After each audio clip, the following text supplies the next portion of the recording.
What it do, people? Pean back at you with another video with the baddest furry creature on the planet, Sir Squirrels. What's up, guys? It's Sir Squirrels back at you again. First and foremost, happy Memorial Day. How you doing, bro? I'm doing good. Happy Memorial Day to you too. Man, what a pay-per-view that was, man. Yeah, it was a pay-per-view.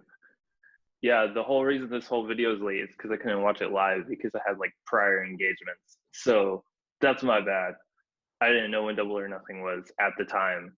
So here we are recording this on a Monday. Since you are the local AEW boy, I'm gonna let you take the lead. Let's get into the first match, Broski. Okay, so we had the buy-in match with the Private Party versus Best Friends. Winner gets a number one contender shot at the AEW Tag Team Championships. I actually didn't end up watching this match because I wasn't watching live, so I didn't tune into the pre-show, and then I didn't think to go back and watch it later.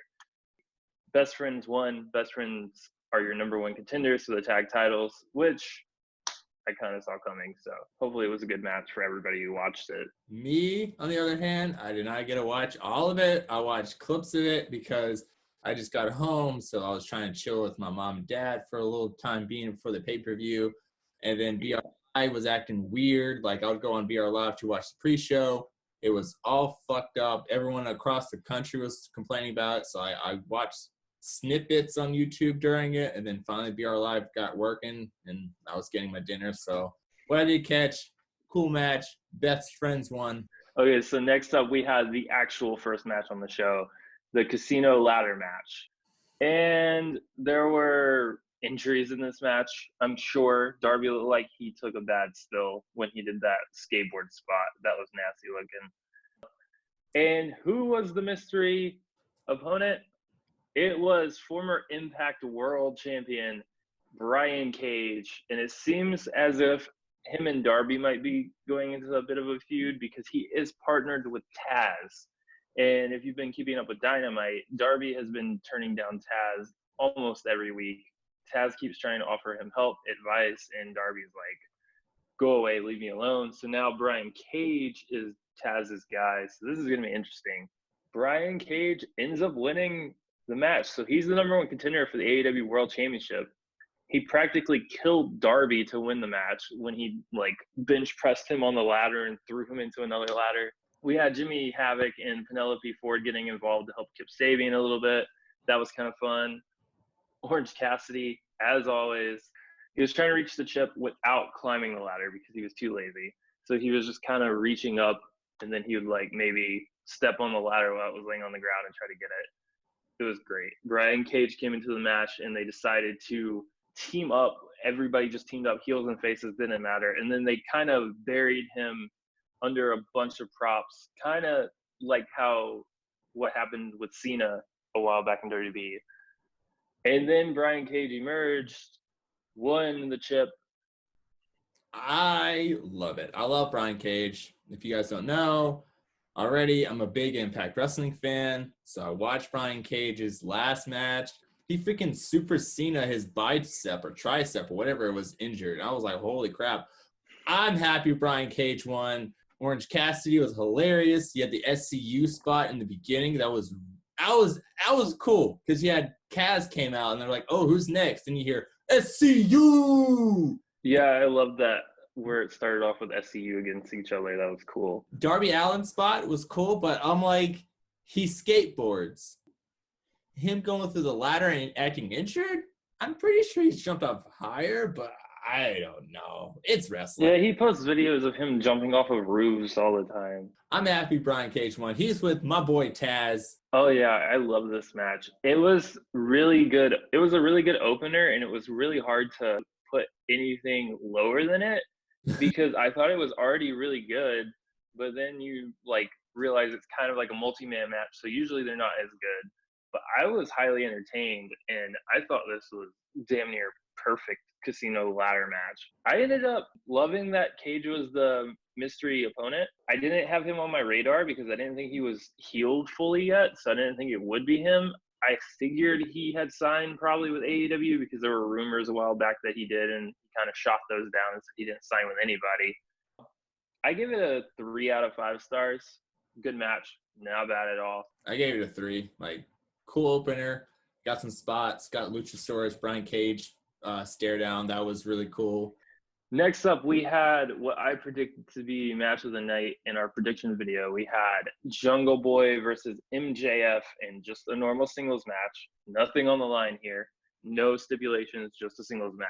I thought this match was amazing. It had really good sequences, damn near perfect wrestling. It made Jungle Boy seem like a legitimate threat for the future without making MJF look like a bitch or anything like that. Like, he still looked really strong in this match. Jungle Boy hit an insane springboard, like spinning DDT from the outside in.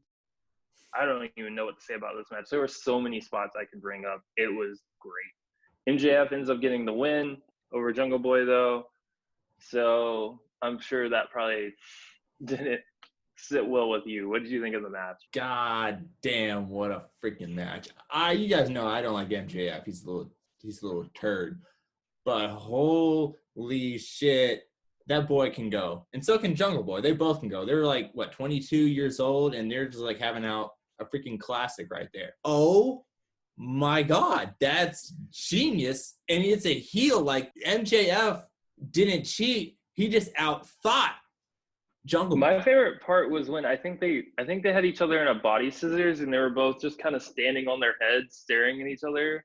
That was crazy. I love spots like that. It's so like good. I know it's like a lot of people will probably moan and be like, it looks too choreographed, but it still looks so good. Phenomenal match. What's your star rating, bruh? So I went back and forth on this one because I just couldn't decide how high I wanted to rate it, but I just said fuck it and give it a 5 out of 5.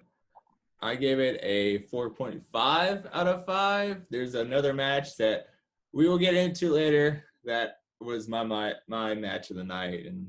But yeah, this one's definitely banger, like match. Like, you go, if you haven't watched it, go out and watch MJF versus Jungle Boy.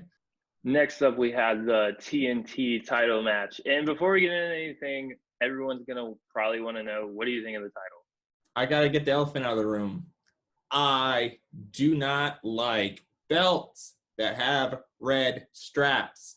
In general, if it's the TNT, the Universal title, the Raw tag titles, I don't like red. It doesn't look like a joke like the WWE tag team titles do, like the pennies. So it gets a pass. It's fine. Yeah, my thing was when I first saw it, I was like, the belt's okay. It's almost an exact replica of the NWA TV title. So I was going to give it a pass for that because I thought it was out of respect and homage to what the NWA TV title was. But then they said they're going to turn this gold because it's not finished. And I was like, okay, so there's a couple things here. If you knew the belt wasn't going to be finished, why did you not make the tournament longer so then you had more time to finish the belt? Why show an unfinished belt on TV? Like, that just kind of was like, eh. And then the second thing is, why gold? Gold and red is going to make it look like the McDonald's championship or something, and it's gonna look so ugly. At least the silver, you could like be like, oh, it's an homage to the NWA TV title, but making it gold, and I get there's an argument that some people are like, all championship belts should be gold, not any other color, but whatever. I think it's a secondary title, so I think it should be silver. It's not the world championship. It's not the TNT world championship. It's just the TNT championship. It's fine being silver to me, but I know Cody's like really big on belts being gold and shit like that, so I guess that's why. But mark my words, they're gonna make memes out of this for a while, and it's gonna go down as probably a really ugly championship. I can't take this championship. If it was silver, I'd let it pass, but it being gold, I don't think they can save it. Cody versus Archer for the TNT title. I was kind of let down in a way. Archer was great in the match, and Cody was just kind of getting the shit beat out of him the whole time. The match pacing was a bit weird to me, and I felt like it was slow at times and a bit sluggish.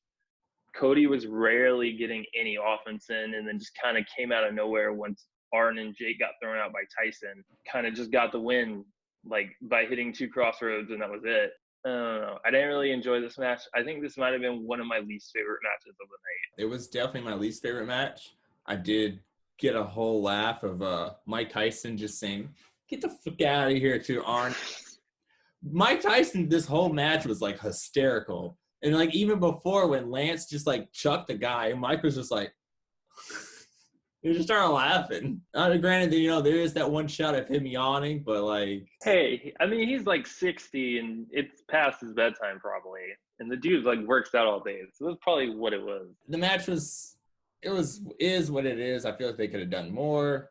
What do you think of Cody being the first TNT champion? It's really weird to me because it's like, as soon as I saw the belt, I was like, this belt looks like it's made for Archer because it's like red and silver and shit like that. I mean, I guess like Cody is a pillar of the company, and since he can't go for the world title, I think the TNT title might be where he like kind of hones his craft before he goes back for the world title, if he ever goes back to it. I didn't really feel anything when Cody won. Like I wasn't happy that he won, but I wasn't mad. I was just kind of like, okay. I think I would have been happier if Archer won, to be honest. He just seems stronger to me in this feud, and Cody kind of just got the win. The storytelling of this match was kind of honestly awful because it did not feel like a Cody Rhodes match, and I didn't feel like the stakes were that high. Like they had been hyping this up for weeks with the promos between Jake and like Cody coming out and like Archer doing all kinds of shit. And then the match was just kind of like Cody got the shit beat out of him and then eventually came back and won. And I guess the story was like Cody overcoming the odds. I'm really sour on like people overcoming the odds storylines because how much WWE has done it so much in the past. Like when he won it, I said, "Oh my God, they gave him the belt." I was like, "What?" Then I thought about it. He was like the main focus of why AEW thing and why it's on TNT. So like that aspect, perfect suit for him. But like as storyline, as against Archer, it would kind of remind me of a Cena wins low kind of type because he hit the crossroads and he did the rolling crossroads, kind of like when Cena hits the FU and he kind of rolls and does another FU and hits the cover. He deserves it. He's not world champion. It's cool. You can put some prestige in the secondary belt and not like a WWE mid-card belt where you just have hot potato, whoever's winning it, whoever Vince decides on the day he wakes up. Yeah, they're going to have a battle royal on this Wednesday, to determine who's the first challenger for Cody. So that should be interesting. Anyways, I gave this match a 3 out of 5. I didn't think it was like terribly bad, so I'd just kind of give it a middle of the road score, but I would still put the casino ladder match a little bit higher up. You're going to think I'm crazy for this one, but I gave it a 2 just because like the past Cody matches from against MJF, against Dustin, against Jericho have all been like you said, storyline driven during the match. This one just felt like Crossroads wins slow. Yeah, this was honestly like Cody's probably his first bad match in AEW. I'll change mine to a 2 to match yours. Definitely looking at the card right now, it's the worst match on the card. Next up, we had Penelope Ford versus your girl, Boop. Chris Statlander. Kip Sabian came out pretty much as a mummy. He was completely wrapped up all over his body from the ladder match, was trying to like sell it over the top selling. The announcers didn't buy it at all. Of course, he was faking it. Got involved a little bit. I was legit worried for a few seconds because it's like we just lost Britt Baker and now Penelope might be injured too. Statlander picks up the win. I thought it was a solid match. There's not really much to talk about in it. I love how she was still selling the casino ladder match when she got involved. Like she was still selling her back. I was like, wow, if that happened in WWE, you'd be like, I'm fine now. It's like, I was like, wow, they actually brought that up. And even Excalibur was saying that during her match and like during her entrance, like she was still hugging her back. I gave it a 3 out of 5. Next up, we had the Shawn Spears versus Dustin Rhodes match, which kind of turned into a segment that turned into a match. So he called out Dustin last Wednesday, and apparently Dustin hadn't shown up at the venue for AEW Double or Nothing yet. And so Spears walks out in a suit and demands to be proclaimed the winner. He wants Aubrey to start the count and count out Dustin. After Shawn Spears, of course, does a little swerve where he's like, oh, Dustin's not here, blah, blah, blah. blah, blah, blah. And then Dustin's music hits, and he's like, "Ha, gotcha." Once Aubrey starts the count, Dustin actually comes out. Then here we go. The match starts, and Dustin just kind of turns this immediately into a comedy match, which I loved. This was like one of the most entertaining matches of the night. Basically strips Sean Spears down to his underwear, which have a picture of Tully Blanchard's face on the crotch, pulls his underwear down and spanks him, and then eventually hits the final reckoning and gets the win. I gave it a 3 out of 5. I first gave this a 4, but then I had to change it because of another match later on. But I thought this match was great, even though it was short and just kind of a stupid comedy match. It was really entertaining. Man, I gave this shit a 3.5. You guys don't know me. I like comedy wrestling. I'm one of those guys who Jim Cornette hates. So this match was amazing. The crotch with Blanchard on it, hilarious. Him getting slapped, and then like after him getting slapped, his ass still hanging out. I was like, what the hell is going on? And the fact it was with ex-Goldust, who was... I did not expect this to be a comedy match. I think that's why it was so great. I thought it was going to be like a grudge type thing. It was going to be super serious. Then it just was ridiculous. Oh, I cannot wait to see another SSN skit with Spears, man. Like, I love that dude. He's my boy. Next up, we had the AEW Women's Championship on the line. Nyla Rose defending her title against Shida. And this was a no DQ match, so anything goes. And, of course, the kendo stick went a lot. There was a lot of good outside stuff. They had a lot of good spots outside. Of course, a no DQ match. You got to get outside the ring. What's the point of wrestling in the ring if it's a no DQ? I thought this one was just very entertaining. It was really good back and forth. Like, neither woman was really taking the advantage. It was just kind of like Nyla got some offense, Shida got some offense, Nyla got some offense, Shida got some offense, like that. So it showed that they were kind of equals, which was kind of new for Nyla. She hasn't really had that since the Riho feud in the beginning when Riho won the title. So that was cool to see that someone could bring her down a notch. They had a lot of near falls towards the end, and I thought they were great. They had one with a table spot where Shida went through a table, and I thought that was the end of the match. No, just a close 2 count. Then we had a Falcon Arrow from the top rope where Shida Falcon arrowed Nyla, which I didn't even know was possible. Got a couple more after that, but then Shida ends up getting the win after pretty much decapitating Nyla Rose with the kendo stick and then hitting her with a running knee to get the pinfall. I gave this a 4 out of 5. I almost rated it a 5, but I just couldn't do it because like I felt like it gained a lot from it being a no DQ match versus it just being like a really good match. I was shocked when Shida won. I was like, oh my God, she beat Nyla, who I predicted that was going on a major tear. Damn, like during the storyline, like they even brought up her old friend, amazing. And then the kendo stick spots and then going into the crowd, amazing. These ladies brought it. I will say, I think this was the best AEW women's match so far. I hope they take this and kind of continue with it with their women's division. I think with them changing the champion again to Shida, because it's already been Riho, Nyla, and now Shida, I think they're going to come up with some new challengers probably, because Nyla being a larger opponent for everybody, it kind of limits who she can work with because she can only really work with people who can work bigger opponents. So now with Shida, you can throw a bunch of other people into the equation and even throw Nyla back in there.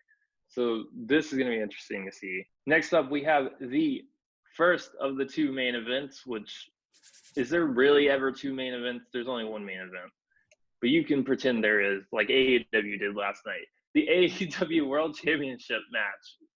Brody Lee, who stole the title, not the champion, just stole it, versus the real champion, Jon Moxley. This was not a no DQ match. This was not a hardcore match or any type of match like that. So why was there so much outside fighting with it being a no DQ match? It was like standard John Moxley shenanigans. Like it was a standard John Moxley match. Like everything you've seen from John Moxley in AEW so far is what you got in this match, basically. Ref doesn't ever seem to try to count out anybody in this entire match. Like he's just like, get in the ring, guys. What are you doing? Get in the ring. Of course, Excalibur argues that it's because it's a championship match. You don't want it to end in a count out or disqualification. I understand that, but at the same time, he's got to at least pretend like he's trying to like do his job and not just be like, guys, please get in the ring. Guys, stop hitting each other with weapons. I told you this is not a no DQ. What?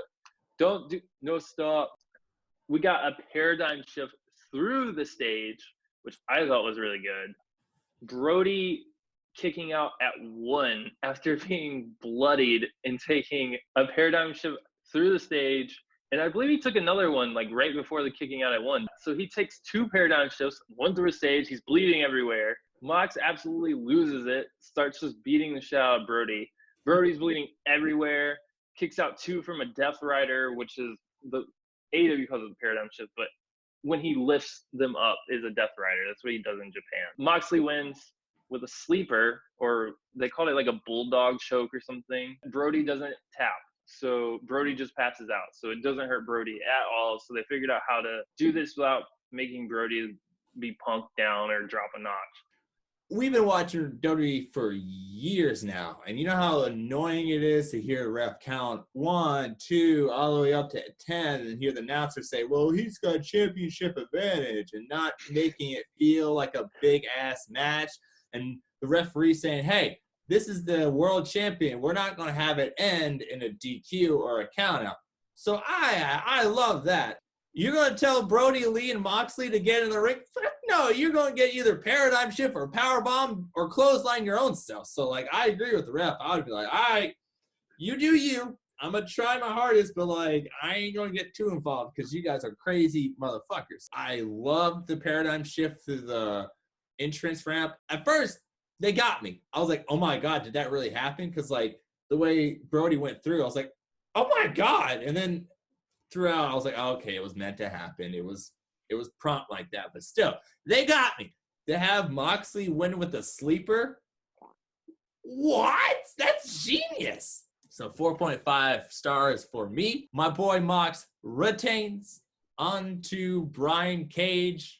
I gave the Brody Lee Moxley match a 4. I didn't think the referee not doing anything made the match suffer. I had to point it out because I know a lot of people complain about it online, so I didn't want to just pretend that it didn't happen. I would have just went ahead and made it a no DQ match. We had the main event of the evening, the Stadium Stampede match with The Elite and Matt Hardy versus the Inner Circle. Where do I even start on this one?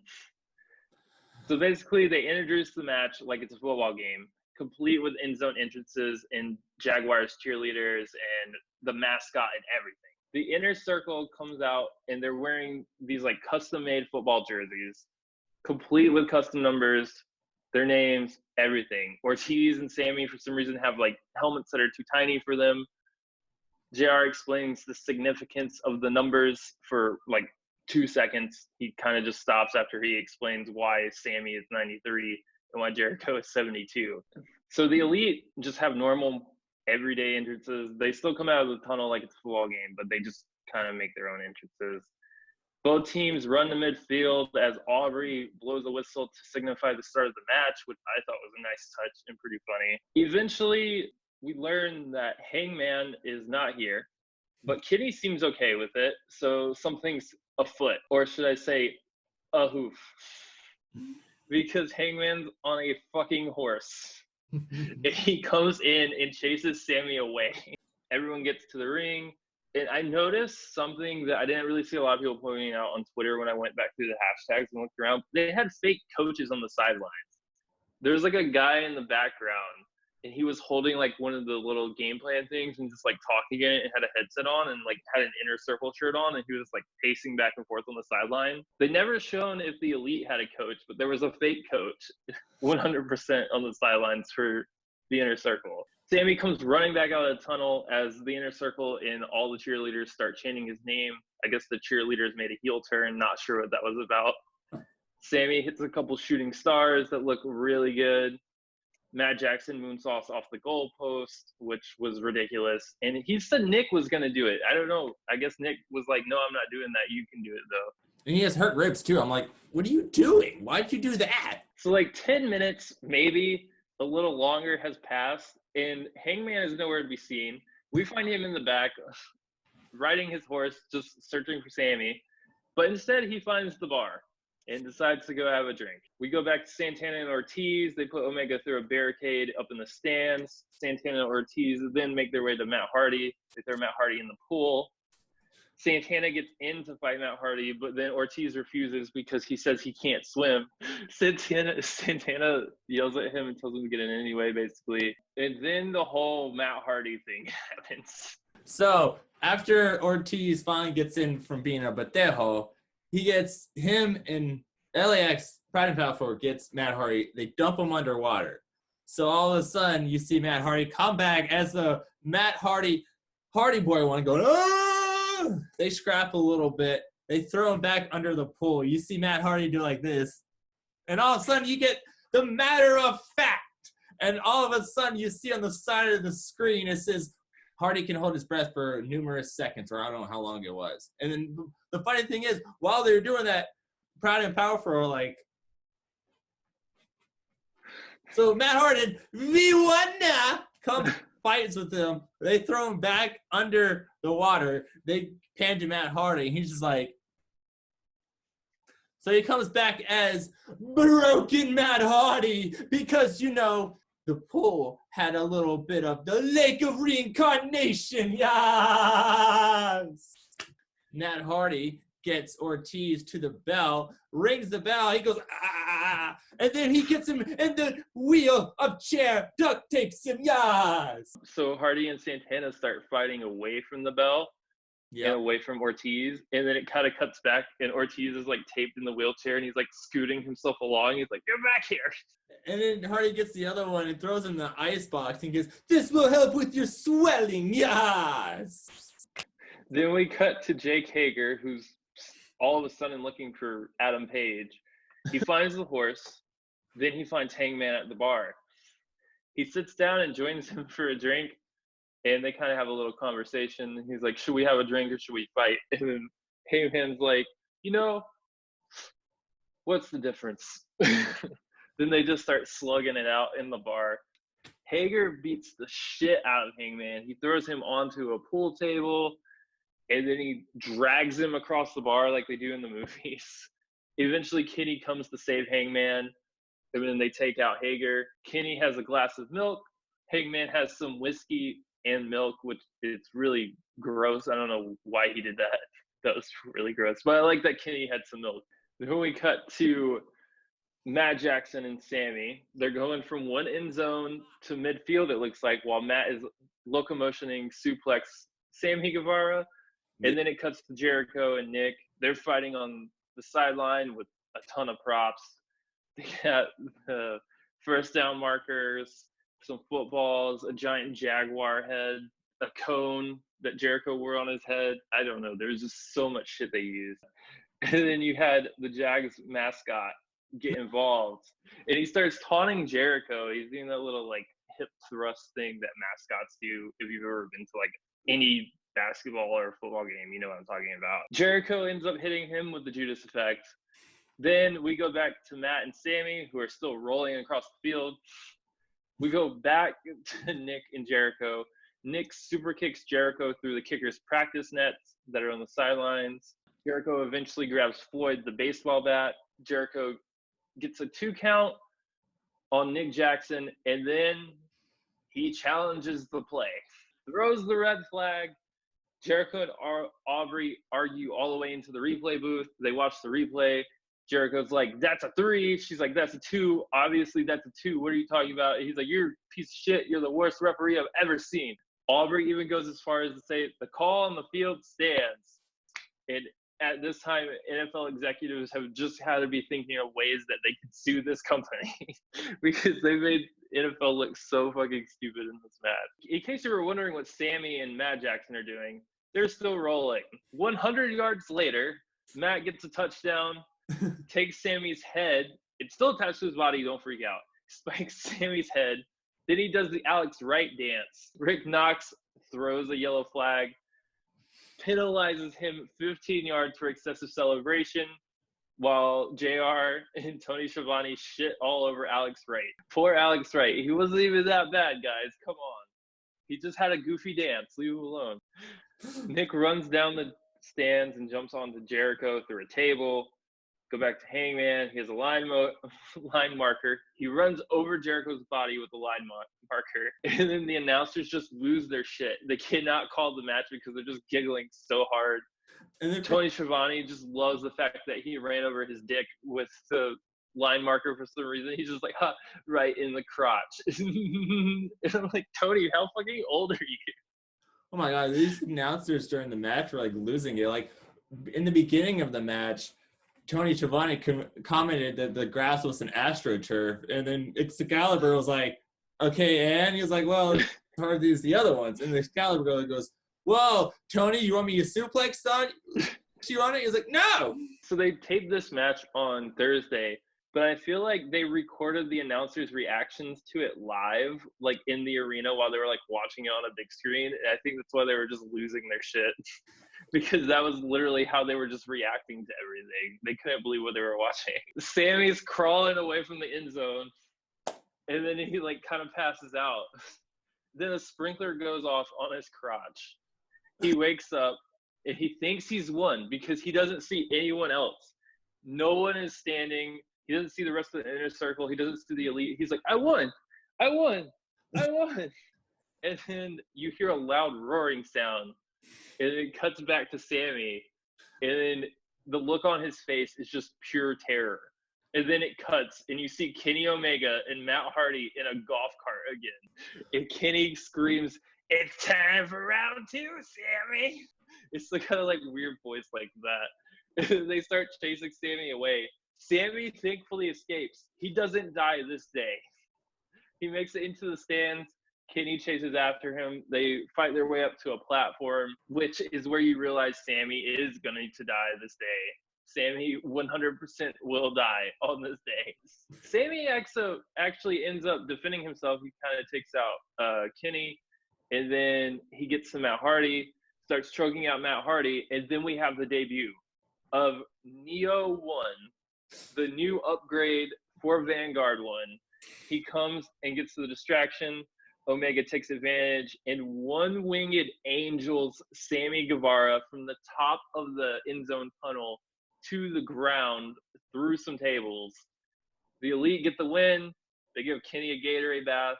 And oh my God, what a match. 5 stars for me. Definitely 5 stars. If more, I could give it more. Holy shit, was this entertaining. The best thing was the commentators didn't know what was going on. They were losing their shit. With every little thing, as in Jericho Judas affecting the mascot, to the pool of reincarnation, to the golf cart skits, to the hangman with the bar slide right up the crotch, Kenny getting a Gatorade bath, making fun of the NFL's refs and NFL in general. The Stadium Stampede match was amazing. It was one of those matches where you're like, this is either going to be awful or amazing, and they pulled it off. And you know what? They did it with the right group of people. I'm actually glad that Cody wasn't in the match because I feel like Cody would be like all serious. What do you give, I guess, a letter grade for this pay-per-view overall? Man, after the week that I had personally and the week with the tragedies in professional wrestling, I gave it an A+, man. It was like the greatest show of the year of 2020. As sucky of a year as been for 2020, this 4-hour show was the epitome of what pro wrestling should be, as in, hey, we're a community, you know, Shad or Kimura didn't wrestle us, but we're going to honor them as well, and, like, we're going to get the whole community together and just have a good-ass night of wrestling, man. I thought this was at least an A. It can't be lower than an A, but I'm going to give it an A+. I agree. I think it was one of the best shows of the year. I think the only thing right now that I would maybe argue was a little bit better was probably Wrestle Kingdom. This might have been the best pay-per-view of the year. It was great. I didn't think there was a bad match on the card, which it's so refreshing to be able to finally be able to talk about AEW on our channel. I feel like every time we watch any WWE pay-per-view, it's like most of them are like mediocre matches, and then there's some good matches. This one, it was like every match on the card was good. I can't wait for All Out, see what they do for that one. Hopefully, maybe they'll have a crowd by then, but we don't know what the world's going to give us in 2020. So what did you guys think of AEW Double or Nothing 2020? What do you guys give it? Comment down below. Give us a hashtag Too Crazy. You can follow me on Twitter at The Boss Pean. You can follow him at Squirrelz. You can follow both of us on the Twitter at The Crazy Show X2. Shout out to Extreme Nick. And you can follow us on Instagram, fam, at The Crazy Show Show. Just be nice to each other on Twitter. Don't do stupid shit just because you can hide behind a keyboard. Agreed. Thank you guys for watching. Love you all. You guys be safe.